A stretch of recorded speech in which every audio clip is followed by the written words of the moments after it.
The biological rationale for the design of this trial was driven by two important things. Number one, this is an area of need. Majority of patients with stage 4 breast cancer have hormone-positive disease, and we need to do better in coming up with more tolerable, better agents for these patients. Number two, there is vast degree of preclinical data that suggests that crosstalk between estrogen receptor and HER2 EGFR pathway contributes to endocrine resistance.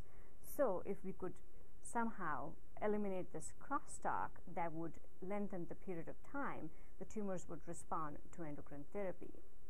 Lapatinib is an oral agent that targets both EGFR and HER2.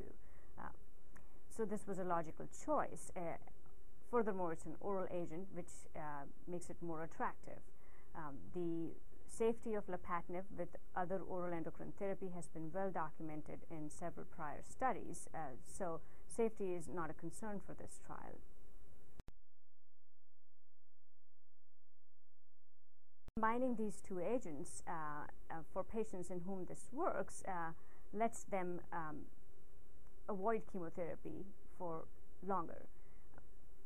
As we know, once patients with stage 4 disease start chemotherapy to control their disease, a lot of them respond, but the problem is then they have to stay on chemotherapy for almost as long as they live, which is a difficult step to move to for most patients and physicians. So this trial in some way is giving an option out for a lot of these patients to try before they have to go on chemotherapy and be committed to chemotherapy for the rest of their life.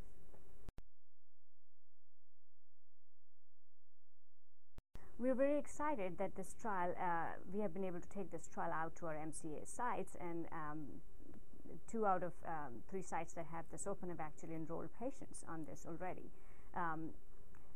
Since this trial is a simple trial, we're not asking for any complicated blood studies, tissue studies. The agent is an oral drug that we all know how to use. It makes it attractive for community and rural settings. There are no extra visits involved from the patient's perspective for the trial aspect. Thus, it makes it convenient from the patient aspect also.